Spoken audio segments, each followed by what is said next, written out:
Primero la palabra.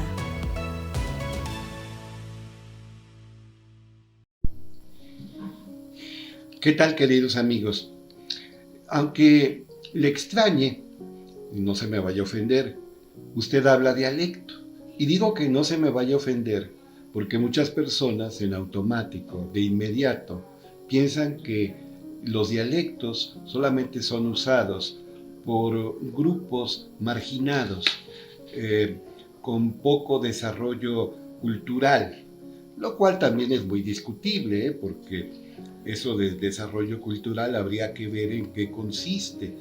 Pero hablando en plata, como se dice coloquialmente, eh, aquí en México, aunque seguramente en otras regiones también, se cree que los dialectos son usados por tribus indígenas, por grupos muy atrasados, insisto, marginados, muy apartados del mainstream, muy apartados de las tendencias fuertes que llevan a la complejidad en las sociedades contemporáneas.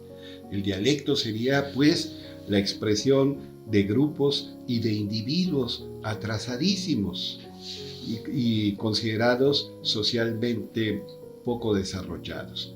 Pero no. En los principales centros académicos del planeta, en los países más desarrollados y ricos del mundo, todas las personas usamos dialecto. ¿Qué es un dialecto? El dialecto es la forma peculiar de expresarse de un grupo. El grupo puede ser considerado a nivel incluso macro. Por ejemplo, en México hablamos el dialecto mexicano del idioma español, pero cada región tiene también su propio dialecto. De inmediato reconocemos a un yucateco o a un chihuahuense. Sabemos distinguir a un habitante de la Ciudad de México, vulgarmente conocido como chilango, de un jarocho. Distinguimos perfectamente si es un hablante del sureste o de las zonas nortes, zonas del norte de nuestra nación.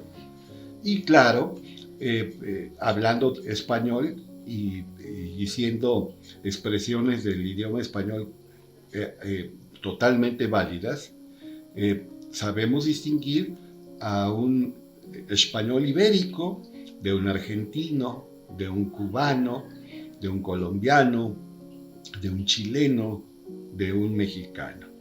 Y también una zona donde hay mucho hispanohablante es Estados Unidos. México es el país con más hispanohablantes, pero el segundo lugar está muy lejos de serlo España. Muchos creen que Argentina. No, el segundo lugar es Colombia, pero está muy cercano el número de hispanohablantes que hay en Estados Unidos, que proceden de distintas regiones latinoamericanas y alguno que otro zonas ibéricas. Entonces, México, Colombia, Estados Unidos tienen más hispanohablantes que España. Argentina y Chile también tienen muchos hispanohablantes. Bueno, pero el punto es que nosotros hablamos dialecto. ¿Cómo se dice? ¿Gripa o gripe? De acuerdo al diccionario de la Real Academia Española, el término preferente, no único, no exclusivo, es gripe. Pero en México y en otras zonas cercanas a México se emplea mucho el término gripa. ¿Es correcto? Para México, claro que es correcto. ¿Qué significa la palabra luego? Luego es un adverbio y luego significa de inmediato, por consecuencia, y también tiene como adverbio de tiempo el significado de pronto, pero aquí en México al adverbio luego veamos el significado después, un después muy indefinido que puede tomar mucho tiempo antes de que se concrete la realización, y eso es si se llega a concretar. En México luego es un pretexto para diferir, para posponer, para procrastinar. Entonces, lo mismo pasa con ahorita. Ahorita significa al rato. Y ese al rato puede ser después y hasta mucho, mucho, mucho después. Claro que hay dialecto también en las regiones de México. La palabra huila en muchas regiones de nuestra nación significa trabajadora sexual, significa prostituta, significa por lo menos mujer muy promiscua. Pero huila, hay regiones del norte del país que significa papalote. Y hablando de papalote, que es un término de origen náhuatl que tiene que ver con las mariposas, hay cierta semejanza entre el papalote y las mariposas en el colorido, en el despliegue de la forma. Pues en Argentina le llaman barrilete y en España le llaman cometa, pero es exactamente lo mismo.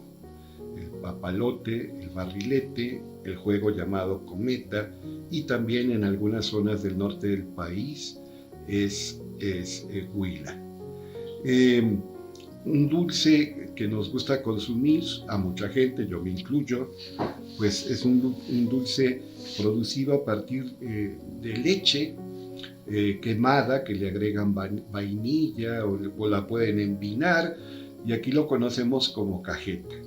Y la cajeta más famosa de esta nación es de Celaya, Guanajuato. Bueno, no se le ocurra decir en varias zonas de Sudamérica que tiene antojo de cajeta, porque van a pensar que es una persona psicalíptica, es decir, muy libidinosa, porque cajeta en algunas regiones sudamericanas es el término popular para referirse a la vagina.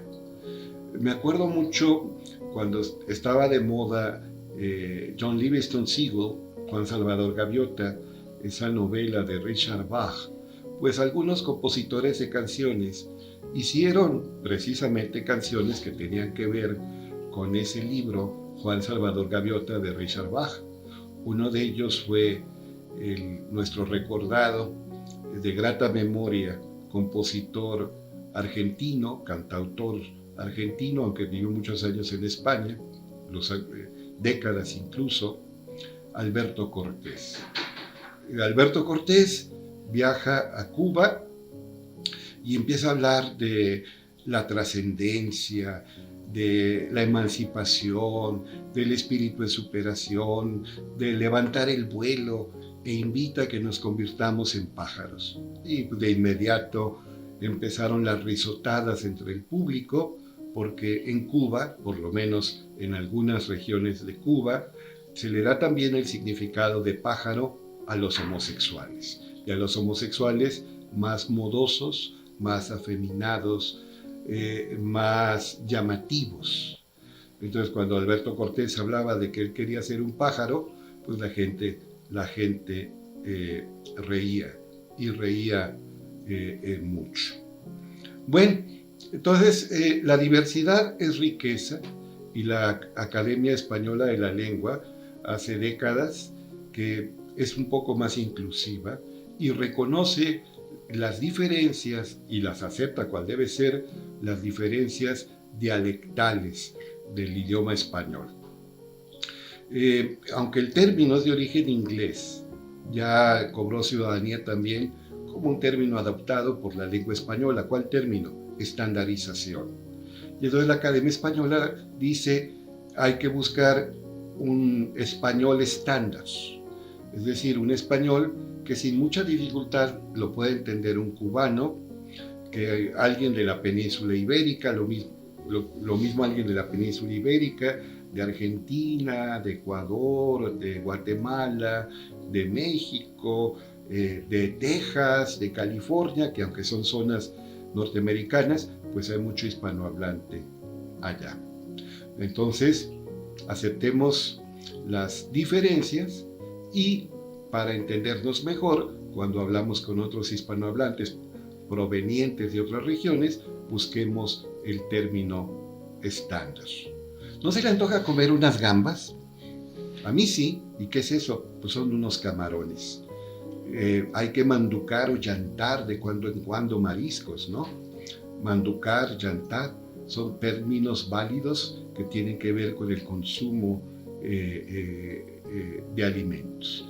Entonces, lo que aquí llamamos chile, en otras regiones es ají, en fin, el mismo término tiene distintos significados en otras regiones donde se emplea la señorial lengua de Don Miguel de Cervantes. Mi punto es, todos hablamos dialecto.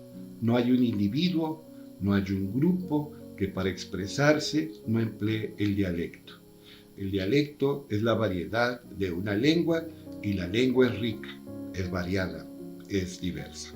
Hagámoslo con conciencia y con mucho respeto por quienes emplean otros dialectos.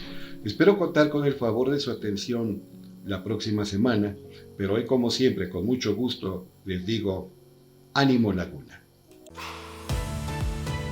Primero la palabra.